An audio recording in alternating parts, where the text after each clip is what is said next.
Hey y'all, and welcome back to a new video. Today we will talk about this chart. Now have a look at it, because the first numbers may be nice. Yeah, 29% of the year, 53% of the month, week 39%, day 73%, the quarter is 17% of the year. But this is your life and this is my life. So 31% of my life is already done. And you might be thinking, oh man, why is he bothering with that? That's so depressing. But actually, it's really the opposite. I want to use this, and I use this daily to motivate myself to get things done for God, because God has given you time, and the question is, how do you use it? And in today's video we'll go through 4 steps. These 4 steps will take you from a state where you not quite sure what could I actually do for God and his son Jesus, to a concrete plan and actionable steps that'll take you to the next level. So thank you so much for joining. And hey, if you don't know me, I am Chris. My mission here on YouTube is to turn your lukewarm faith to on fire for God, that we can get this connection with our Heavenly Father and his son Jesus Christ. And I am a software developer during the day, and my passion is these videos, and I'm super excited to be on this channel with you. So this first section is that time is a gift from God. In James 4:14 it says, "You are a mist that appears for a little while and then vanishes." That is a sober reminder that we are on this planet only for a certain time, but God has put you on this earth for a reason. You have a purpose and you have a calling. And should you be interested in a free worksheet that I have for you, you can just look at the bottom. There's a link, God's plan for you it's called, and you can find out what God's calling is for you specifically. We aren't promised a tomorrow. So every second, every minute, every day, every month, and every year is a gift from God. And the question is, do we treat it as that? Do we treat it in the right way? Just imagine if someone gave you your favorite gift, whatever it is, like maybe a box of chocolates, maybe a trip to Superland, or maybe just some awesome adventure that you've always wanted to go on, and he's given you this gift, and you're like, actually, no, I'm not going to open it. I'm not going to look in it. Nah, it's not for me. How devastated would that person be? That they paid lots of money and they invested all this time to get you this gift, and you're like, I can't be bothered. And what opportunity are you missing out by saying, no, I don't want to do it? It's the same with God. God has given you this gift, and it's really his pleasure that we use it to his advantage. And there's so many amazing tips in the Bible. So in the second section, we'll talk about where your time is going. You all know this, right? You get up in the mornings, first thing, grab your phone, scroll, doom scroll, Instagram, whatever it is. Next thing, you check the weather. Next thing, you check the traffic, the train. Next thing, you're on the way to work, and actually you're just playing some games on the train, on your phone. And then you get home in the evenings and let's just watch some Netflix and let's just chill and have this day just sizzle out, whatever the word is. And then it's bedtime, and you're like, what actually happened today? What did I do? And then many of us who are on social platforms, they chase status. And for me, that's been the case when this one video that I did a few weeks ago is like, I got a few more views.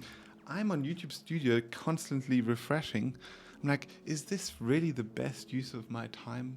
Like, yes, it's amazing that God has blessed me with this platform and I've reached a lot of you people, but this is not really what he wants for me. He doesn't want me to keep refreshing and seeing, there's another 5 views, another 10 views, another 7 subscribers.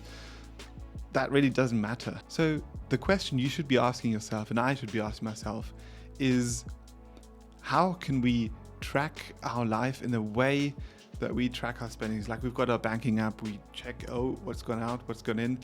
And what if we tracked our time the same way, and especially our time for God? And the only way to do that is to reserve a certain time for God regularly every day. And you might even be able to do what I can do now. Go on your phone and then type in here screen time, and you get to the settings. And then you see your average. And for me, it's 2 hours and 4 minutes, which is not very good. But you see, that is a number that what if we change that screen time and use those 2 hours, or maybe if we use 3 hours or 4 hours or 5 hours, and actually use that for God? Like, how amazing would that be? And trust me, there is a better way. And in step 3, we talk all about that. Because God has given you a purpose for your time. Let's check this quote, and it's in Ephesians 5 verses 15 and 16, which says, "Be very careful then how you live, not as unwise but wise, making the most of every opportunity." You have so many opportunities. Every day you have an option. You have a decision to make. You can scroll that video that may help you, but probably won't. Or you can go and serve someone that is in need of help. Like, for example, my wife, she's helped a wonderful family that's young and struggling at the moment, helped look after their son for an hour the other day. And I was like, that's so amazing. That's a really good decision to help people and make the most of an opportunity. There is an option for you to grow closer to God. And what that means in detail, we'll get to at a later stage. And I'm really excited to share some actionable steps. But that's one thing you can do. You can spend time with God and grow and be on fire for Him. And you can prepare for the kingdom. And what I mean by that is that you can invest time looking to the future, preparing for the person you want to be in the kingdom, preparing for the jobs that you will have in the kingdom. Think about these things, and all of this will take your focus away from the mundane things of this life and focus yourself on the future, which is a time where there will be no limit. There'll be no limit to time. And then you can do all these amazing things. So that really helps us also to think about this in our time now that we've been given and gifted by God. So the key point is, time isn't an extra, it is essential. And we need to make the most of this non-renewable resource called time. So how can we do that? That's step 4. How can we practically use time that God's given us in the very best way? Well, here are a few challenges. Start your day with the Bible before you go on your phone. And I personally have the Bible as part of my morning routine. It's not actually the very first thing. The first thing is that I try to do prayer. And yes, I do sometimes go on my phone. I'm not perfect. But there is a step further down the routine that is all about reading one chapter in God's Word and then writing out one single aspect, just one point that stood out to me. And I've got it all in my Bible, and there's a whole list of stuff that I then write down. And hey, it's not a lot, but it's one little thing that helps me spend time with God in the mornings. So maybe just try that for a week, and write in the comments and let me know how that experience has gone for you. Maybe there's an option for you to reduce your scrolling time, and that could be a time blocker, a screen time blocker, but hey, they haven't really helped me a lot. I use an app called Freedom, and I'll link it in the description below. And I'll also link a video where I talk all about how I use it and how you can set it up as well. And this app has literally given me so much freedom. So that's a really exciting way. And you can replace your scroll time with prayer time. Like, it doesn't have to be a complex thing. I have a digital journal on day 1, and I try to write out just my thoughts, my prayers. And it's all a big list of stuff that often, sometimes it's like, oh, what did I actually think there? But hey, God understands what our confusing thoughts are.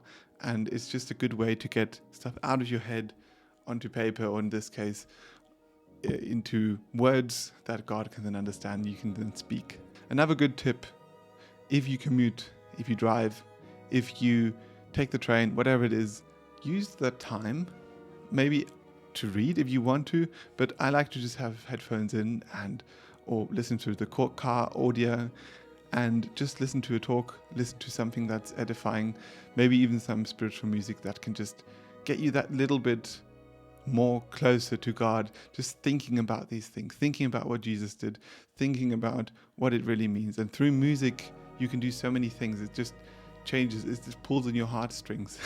And it's really amazing how that little bit of time can make such an impact. In the parable of the sheep and the goats, Jesus says, hey, whatever time you spent with others, when someone asked for a cup of water and you actually gave them a cup of water, that is a service you were doing to me.